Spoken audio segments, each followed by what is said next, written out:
first coaching stream. Let me see, am I actually coaching? I am currently coaching Lord Buttermilk, who's going to be playing OD. That's a hero I know fairly well. Get on to actually coaching him in a second, but just to start off with, I approve those starting items. Get to why in a sec. And I'm also coaching 30 seconds to battle. Skyfaller, who's playing SK. That's a hero that is fairly simple, not a hero I play a lot, but one I can probably comment on. I have seen Skyfaller, Skyfaller playing before, and I know that what he's working on is straight up immediate hand mods. And the game that I played with him before, we did do pretty well. We were aura stacking there, so we had his Well, hope you like Vampiric bloodbaths. Aura, we had Beastmaster there for the attack speed, and we had Venge for the damage, and that worked pretty well. I'm not sure whether it's going to pay off as well in this game, but we'll see.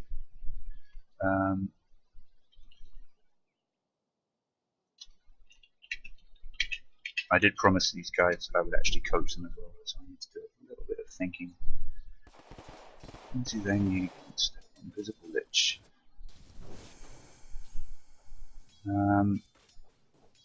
Okay, I would say just straight off the bat, this is going to be a lane that the OD should win very, very easily.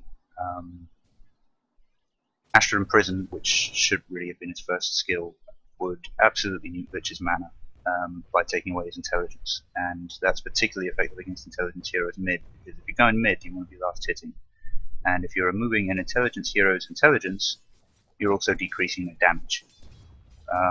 So let's have a look.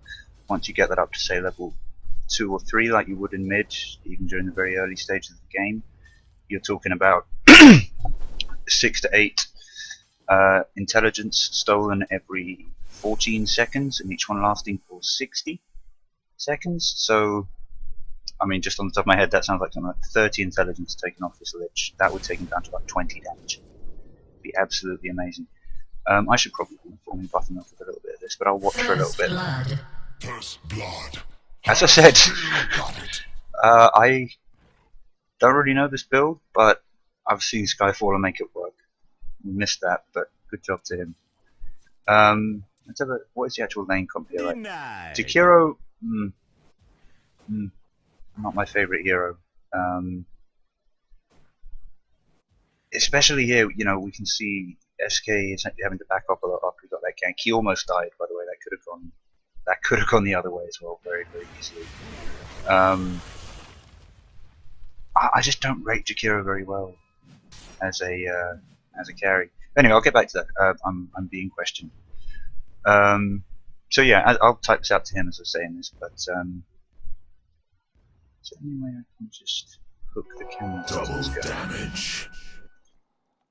Nope. I don't know. I'll look that up. Right, let's go. Starting items were great. The reason for that is what you're basically looking for in starting items is you want a little bit of regeneration. Tangos, in my opinion, are the best way to do that, because even though a health potion is going to give you more HP overall for per gold, or used to anyway, back in back before some of the recent updates. I haven't actually checked, but I think it would still. Even though tangos are technically less gold efficient, they allow you to keep your health high the whole time without wasting all your regen. It gets a little bit low, you have a tango. It gets a little bit more low, you get a tango.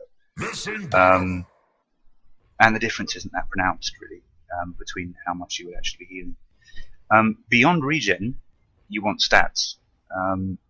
And I've been discussing this with Proton, one of the people on my team recently. Certain builds, if you're rushing certain items, maybe that's more important to worry about than stats for your early game build. But generally, good items to get are things like GG branches, which have an amazing attribute bonus. That's basically one of all attribute 50 gold. So each attribute point is costing you, what would that be? Something like 16 gold for a strength point, 16 gold for an agility, 16 point for an intelligence. When you compare that to something like the Ultimate Orb, you've got 30 attributes overall, costing 2100. That means that you're basically paying 70 gold for each attribute point. So GG branches are amazing. What you'll often see, and these, just quickly, Mantle of Intelligence and Circlet are similar, obviously going towards the intelligence for the OD. The other thing is that the Mantle of Intelligence and the Circlet build into very common Null Talisman, which is a great early game item. No. Oh dear.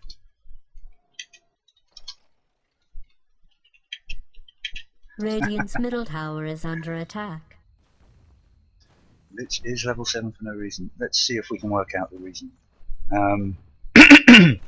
Last hits Radiant's middle denies. tower is under siege. ROD has 1 deny. We also have 1 deny. Oh, Lich is level 7 now. I imagine he was probably level 6 when you launched that. It's a bit of a mystery why OD is so far behind. Maybe he was late into lane or something and I missed that because I was setting stuff up. Anyway, just briefly, what you'll see a lot of people do, because you can afford it with your starting gold, is jump straight into a Null Talisman. That is not a good way to build most characters, OD being an example. The reason for that is, if you look at the component items, that gives you +3 strength, +3 agility, +6 intelligence, +3 damage. That's great. If you look at some of the basic items though, if you get the Circlet and the Mantle of Intelligence, which are what you need to get your Voidstone later, it's that plus a recipe, you've got +2 attributes and +3 intelligence. If you then top that off with 3 GG branches, which is slightly cheaper than the recipe, you're actually getting more stat gain for less price. The maths is that simple. Dire's It's bottom unarguable. tower is under siege. Watching that interaction a little bit. So yeah, starting items wise, for Vitamin, absolutely right to go for the components rather than the full Null Talisman. And then of course with the 3 GG branches, you can build it into a magic wand, which is a great item, especially against the Lich. He'll be spamming spells quite a lot.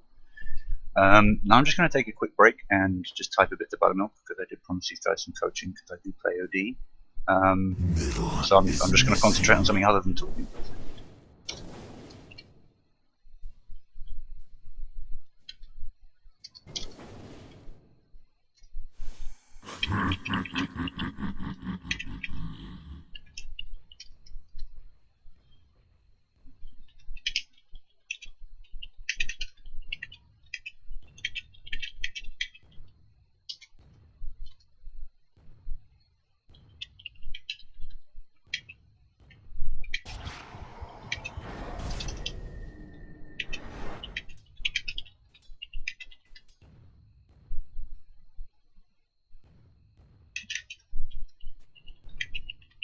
Dire's bottom tower is under attack. Yes, yes. Oh, that was a great Mad Lib. So, what's happening here then?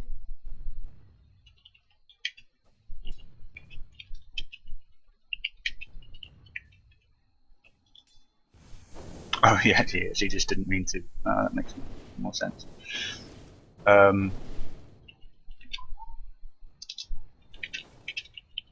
Because what you should do on OD, his Q is amazing. It's absolutely amazing. It adds pure damage to his basic right-click attack, where you basically get a percentage of your mana pool added on as damage. Now that is amazing late game. 9% of your, say you have 2,000-3,000 mana. 9% of that, you're talking about 200 or 300 extra pure damage which ignores magic resistance and armor. Absolutely amazing. It also does extra damage to illusions, which means you can absolutely cut down people like PL. Oh, 1 sec. Okay. Missing top!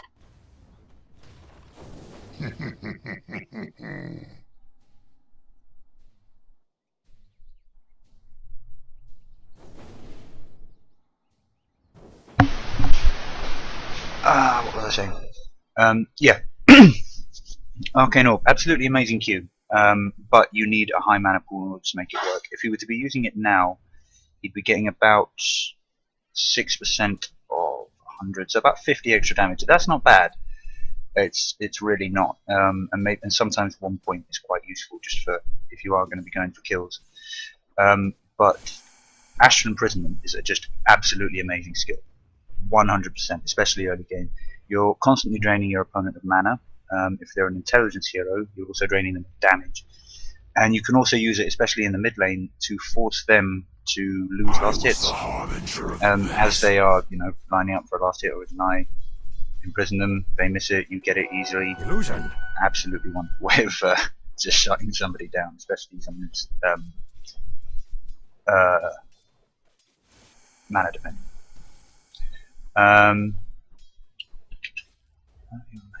Over my dead body.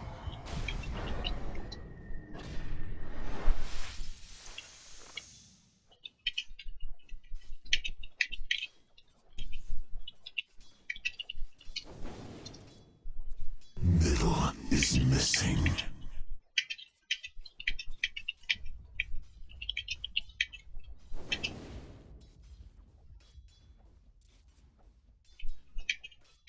Radiant's top tower is under siege. Missing top.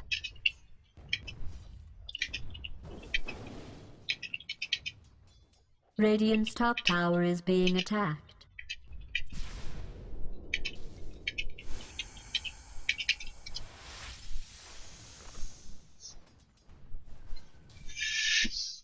Missing top. AFK again? Oh, no.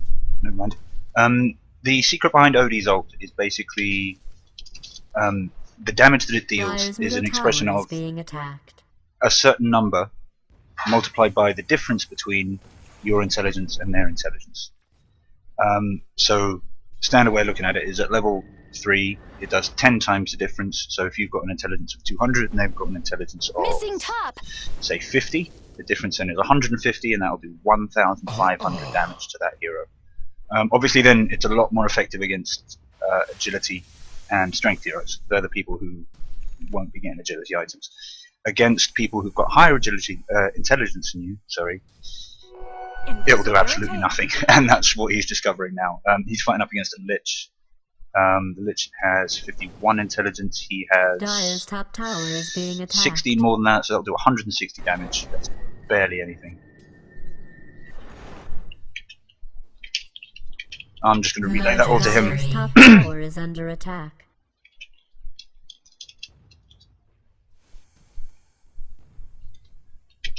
Dire's top tower is under siege.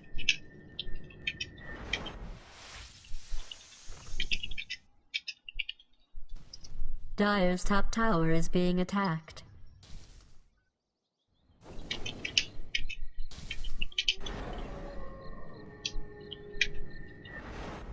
Dire's top tower is under attack. But just continue doing whatever it was you were doing. Dire's bottom tower is being attacked.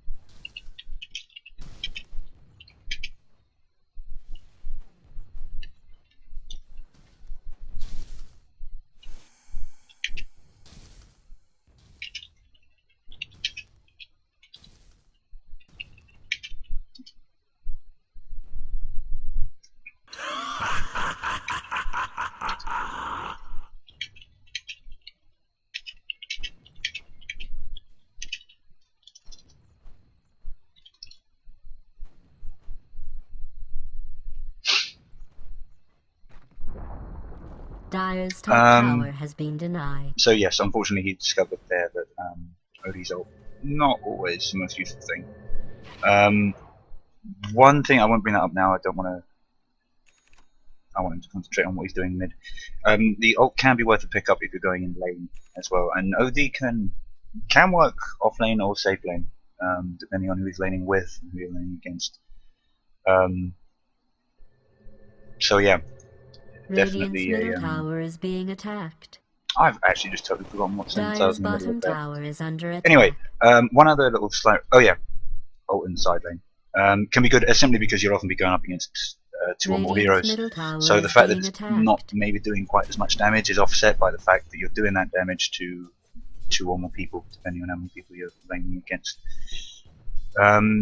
Or if you're doing a lot of team fights, doing a lot of ganking, then obviously it might be a good idea to pick up your AoE spell. Let's go have a look down here. Obviously Radiant are winning. I would hope so. They are playing against bots. I think they're practicing heroes. They're not too familiar with the OD pick anyway. Jakiro, bot. Actually, I'm not even going to look at the bots. That's just offensive. Dire's middle tower has fallen. Okay, Wraith King here. So he's got his Midas. This is how he builds Wraith King. Pick up the Midas first, which very powerful pickup, and then kind of use the aura and other things to kind of get the lane and the jungle farm, and it works. My only downside to this is I don't like SK's ult if you're really trying to be serious in the game. There are other heroes who are tanky in the same kind of way while still doing damage. Say like Bristleback, incredibly tanky hero, and every time you hit him, you're killing the enemy team. So often with Wraith King, what will happen is his reincarnation will be wasted because he'll come back and the other enemy team will just all be there waiting to kill him. And that will be because, so you go into the team fight, you don't have the damage output to actually kill anything, so you kind of lose the first round. SK goes down, they use that time to take out your supports, and then suddenly SK is respawning in the middle of 5 enemy heroes. Also, he, as a farm carry, a critical strike is great for doing a little bit more damage, but what you want on a carry is something which can scale up the damage dealing a lot late into the game. I just don't rate this crit. There are much better crits in the game, or you could get a Daedalus on someone with a cleave or something like that, and his stun is just not very good. People want me to talk. People are... I see. I'm talking for the stream.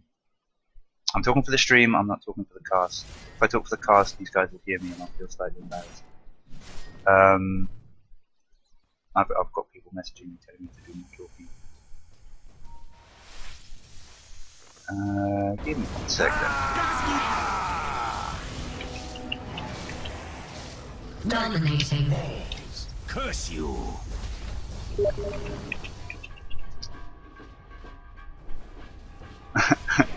Great teamwork. I guess I should talk. I guess I should turn on open mic. Okay, testing, I guess. Can you hear me now? Dire's bottom tower is under siege. Are people happy? Kay, can you hear me? Kay! Dire's bottom tower is being attacked. Sorry guys, I've just... A couple of people were telling me to stop casting just for Twitch and actually just turn on my mic. If this gets distracting, just let me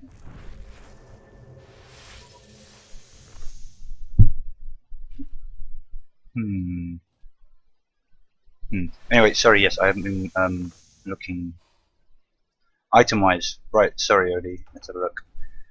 4 stuff. I would probably say go for 4 stuff.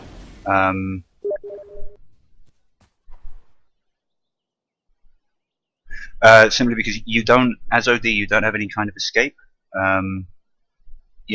Astral Imprison is... Dire's middle tower is under siege. Astral Imprison is very, very useful for delaying fights and keeping you safe while your team get there, but it's not really an escape. 4 stuff, on the other hand, and suddenly you can initiate for your whole team. You just 4 stuff in, imprison someone, drop a thing down, and your team are right behind you. Or you can get away from gangs pretty easy.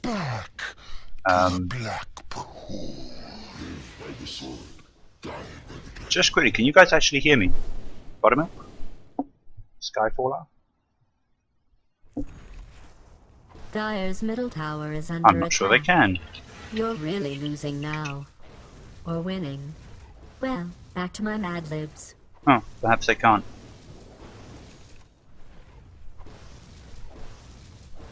That would explain. Alright, okay. Well, hopefully Kay and people can hear me now, at least. Or anybody watching on Dota rather than just on Twitch.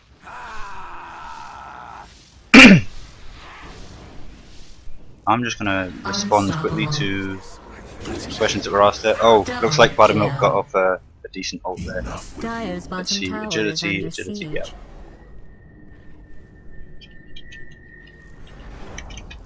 Dire's bottom tower has been destroyed.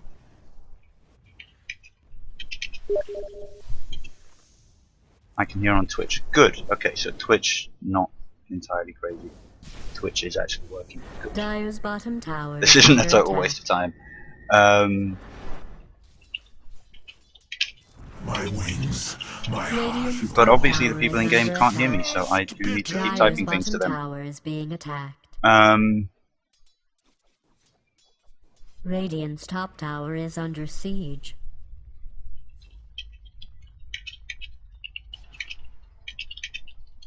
Radiant's top tower is being attacked.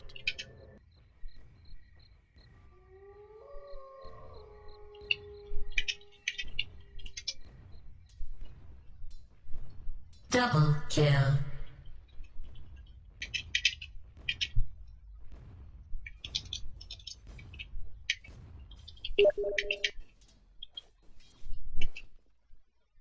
Of course I can't hear you, you're a caster. Yes, thanks. That's a good point. They can hear coaches. Well, I am a coach. I appreciate your... Oh no, I'm not. I'm a caster, because for some reason we're doing this in a lobby rather than in a thing. Yeah, I wasn't sure why we... Oop. I'm going to follow the pings. I wasn't sure why we were doing it in a lobby. I guess I said I wanted to cast, and he was like, oh yeah, we should lobby. But I would have been happy coaching, so I'll suggest that for next time.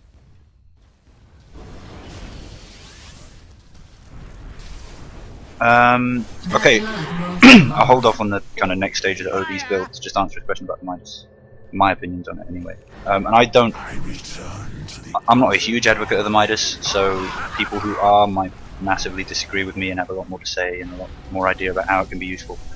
For me, Radiant's bottom tower I don't, is being attacked. except on certain heroes who have an inbuilt gold gain, like say Doom or Alchemist, I don't regard Midas as being kind of core on anyone. It's more something that you get if you think you can get away with it. Because anybody who picks up a Midas is and gets away with it is getting a massive benefit to what they're doing. You know, there was a big thing in the pro game recently with a lot of supports started picking up Midas and using it on the jungle so that they'd be a bit beefier and had a reliable experience gain. Top tower is under siege. Rather than just becoming totally useless a little bit later on.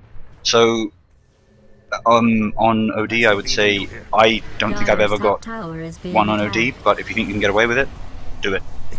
Now I should probably type that out to him. Your sanity. Dire's top tower is under siege.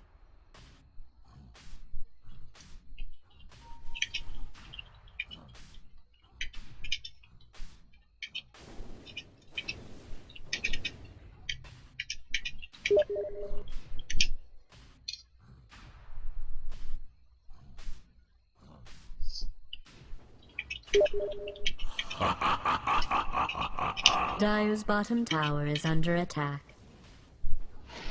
Roshan has fallen to the Radiant. Immortality.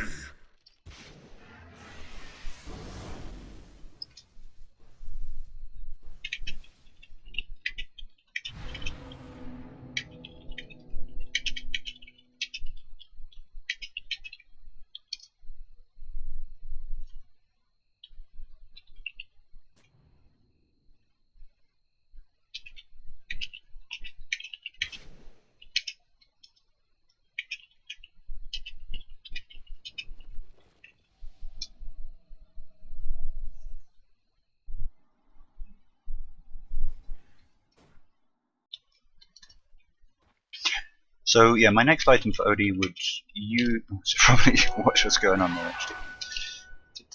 It's hard to type and talk and watch. Wow, they want this guy. OD, do you have your ult? OD, the ult is real. Two people in a jungle with a lich there are just gonna bounce it off between the two of you. And this is what I was talking about with SK. It's woo, came back. Oh, he had the Aegis, so he's gonna come back again. And it's just, yeah, what you're effectively doing is making their team concentrate here for maybe 15 seconds. Triple homicide. That's not a payoff. That's not a payoff. I've seen very few fights where SK dying and coming back made a difference. You know, if SK wins a fight, things go well. The ult isn't used, or you know, doesn't really make a difference. I would compare that to someone whose ult does something like, you know, a massive AoE nuke or a massive disable or something like that. I know what I would look for. Anyway, while this is all going on, next item on OD, which I'll probably mention to him. He's building a Rod of Atos. I don't really know that. I think it's got a disarm or something. Oh, that's one item I really don't know very well. I don't think I've ever built one. I like all the other stuffs. What does it do? Cripple, slows the target's movement speed. Not bad. Definitely not bad. Plus 25 intelligence, 350 health is pretty good for when you're talking about squishy casters who need intelligence, especially on OD, where your intelligence is so directly tied to your damage. I can see that. I can see that. But my next pickup on OD is generally Side of Vice. Reason for that being it's just another hard disable. So you've got your OD, you force stuff in, you astral imprison someone, you know, turn somebody else into a pig, you've got your BKB pop so they're not going to kill you. You drop your ult, you right click them, the entire team is dead. Unless they're deliberately out to counter you, you know, they've got stuns that go through BKB, or they're spread out so that you can't do that easily. You know, obviously there are ways to counter it, but it's just so devastating. Bottom tower is being attacked. This should be the way I would generally advise to do it is also follow up the Veil of Discord, because then they're taking extra damage from all your abilities and they will not survive that, I can assure you. Those people had family. Great team. Just looking at the enemy team here as well. Yeah, Luna is someone who even when I'm playing against bots, if I lose against bots, which does happen sometimes, it'll be either because they've got a Luna or they've got a CK. I love Luna. She's an amazing hero if you can get past the squishy stage, because it's just that fact that when you get past the tier 3 towers and you start hitting the barracks, suddenly you're hitting the entire bloody base as the glaives bounce around the entire thing. It's like a circus. It's just silly. It's like a circus trick in the middle of a serious game of Dota. Suddenly there's plates spinning everywhere and nobody knows what's going on, and then your entire base is dead and you're crying and she just shouts Nova and runs away, and that's not fun for anyone. CK I lose to in bot matches just because there's 4 of them, and I don't play OD in bot matches anymore, because OD is a great counter to CK, because you have a Q that does extra damage to illusions, and you have an AoE ult that does extra damage to strength and agility heroes. So go figure. Dem analogies. Thanks. I was proud of that one. One other thing on the OD build. Aghanim Scepter. On OD, one of the most useless Aghanim Scepter upgrades you will ever see. As I said before, the basic way it works is it's the difference between your intelligence multiplied by 8, 9, or 10 at levels 1, 2, or 3. And then other things go up, like the radius and range and other things. When you get Aghanim Scepter, that the multiplier for the intelligence difference goes up by 1. Instead of going 8, 9, 10, it's going 9, 10, 11. So if you have 30 more intelligence than the enemy hero, it will do 30 more damage. That's not very impressive. If you think about how that scales, if that was an ability with 4 levels, it would go up by 8, up by 1, up by 1, and then up by 1. The next levels in when you get level 2 and 3 in your ult, you're getting it for things like the range and the radius. You're not getting it for the extra 1 or 2 points of multiplier. That's worthless. Ags, for exactly the same reason, is not a good pickup for what it does to the ult. If somebody came along and they said, yeah, but Ags does great things for your stats as well, plus it's health and mana and you need all that, and so I pick it up because that's more important than what it does to the ult. Dire's top Yeah, tower fair is enough. being attacked. I'd go for a Vice, but I can see that. But don't expect it to make your ult more powerful. It's one of those ones where I'm not even sure why why he has an Aghanim Scepter upgrade. It's just so useless. And this is where Witch Doctor becomes a carry, when you get two people in the middle of a jungle with no creeps around, and he drops a casket and it bounces between them for ages. Lich also doing the exact same thing. If Jakiro had been a little bit closer there, nasty, nasty things would have happened. So let's just have a quick look. Skyfall has just regened. That was his ult. And his team has actually managed to get here, so after that stuff I was saying earlier about, oh, you'll never see SK, sorry, WK, Wraith King, you'll never see him die and then regen and that make a difference, well, that just happened. That just happened. So, yeah. Although, again, I'll make the point, he didn't make a difference when he regen. All his regen did was keep him alive. Which, okay, is pretty useful for a carry. But you also want your carries to be hurting people, and SK, nah, can't really do that. Interesting Radiance pickup though. As I said, I don't play. I'm just going to call him SK. I'm not going to be apologetic about that. He's Skeleton King to me. I mean, apart from anything else, he's clearly a skeleton, not a wraith. But yeah, I don't play him, so I don't know the build. But Radiance. Well, I guess you want to push, and you want damage, and you want farm. I guess. I guess. I'm pretty sure though that if you're carrying a Divine Rape on SK and you die, but you've still got your ult, I'm pretty sure it would stay in your inventory. I'm probably going to get one of my smart-ass friends commenting and telling me and knowing more than me about the game. But yeah, I'm pretty sure you would keep the Divine until you actually properly, finally died. So he might be a good carrier for a Divine. It does! There we go. And yet. Oh, OD! Some guy had Rapier with Wraith King, ult, and Aegis. Ouch. That would be nasty. That would be a horrific one. Boots of Travel. Rapier, Rapier, Rapier, Rapier, Aegis. Oh god. Oh god. And maybe a Battle Fury, just so his crits actually do something. Something interesting. One of the other things about SK though, which is great, his aura affects ranged units. Which is just lovely. That's why I think he makes a great support. He's got everything you need from a support. He's got the potential to do a little bit of damage with Mortal Strike, which is great. You can level that last. A lot of skills have, a lot of supports have skills which aren't hugely supporty. That can be hit.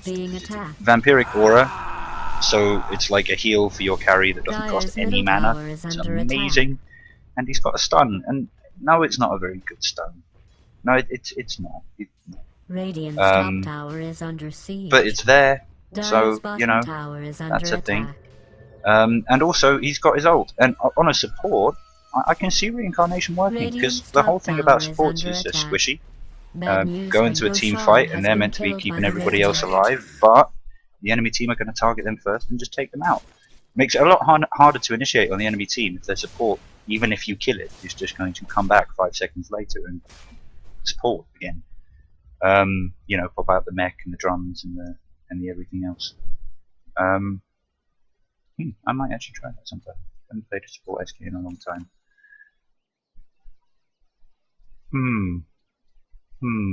I'm pondering you as you walk through the jungle and you don't even know it. Yes. Yes. Yes.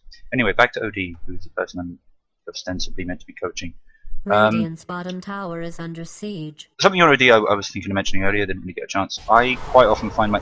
Whoa! That's the ult. Cold wind blows. And then the right clicks. He wants to carry. He's used his 4 stuff. Now, Juggernaut and OD, I always favour. It's always an interesting combination because in the right circumstances, either one can just absolutely destroy the other. Juggernaut's ult dropped on OD will just tear him to shreds. Reply to someone. Juggernaut's ult dropped on OD will absolutely tear him to shreds. OD's ult dropped from Juggernaut will do pretty much the same thing. It's I would generally favour OD. I'm an OD player. Dire's top tower is under attack. Dire's top tower has fallen. Yeah, what I was going to say is I often find myself getting power treads. I would agree that's a boots you need.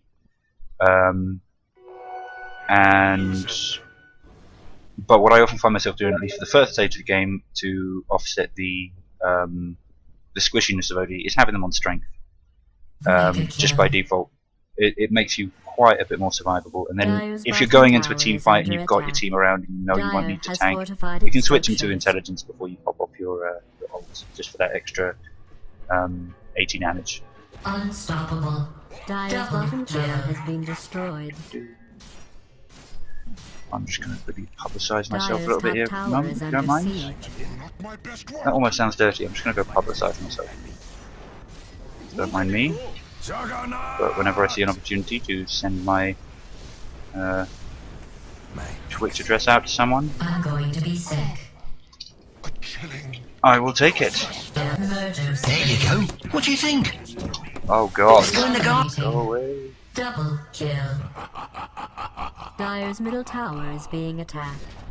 Can you hear me now? Dire's top tower has been I need to get back to watching again. There we go. Wait. Right. Okay. Oh, they got rags. Oh god, I missed the tier 3 fight. At least I left the camera here so everybody else watching could see it. Good job, Skyfaller. Good job. I believe in you. Oh my god, they took all the tier 3s, but no barracks. That's not something you see very often. But yep, now all the barracks are going to go down. Down.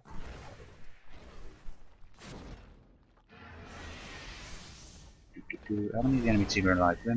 They could just have cut through here, I think. Dire's bottom barracks Didn't need to is do under attack. all this nonsense, but wow, I'm on Dire's bottom barracks has been destroyed. So that's mega creeps. Dire's nice. bottom barracks has fallen. Radiant has spawned mega creeps. The bots here don't look happy. Sorry, I don't like Windrunner, so it's the laugh.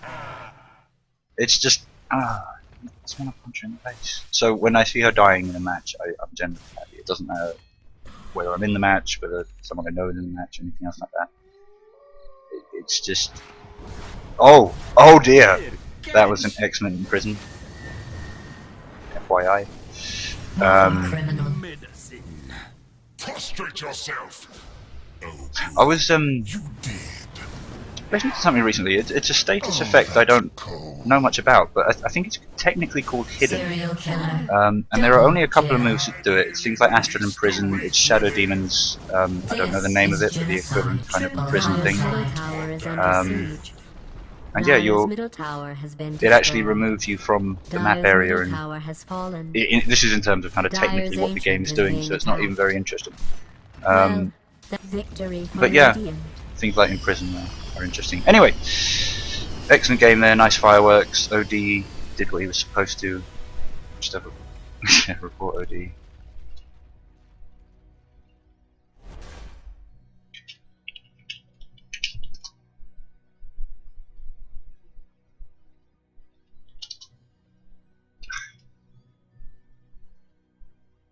Anyway, that was fun. I'm going to have to watch this again at some point and work out all the things I did wrong, including apparently not being able to have people watch me or listen to me do it. That was fun. But yeah, there'll be more on later, so come back please.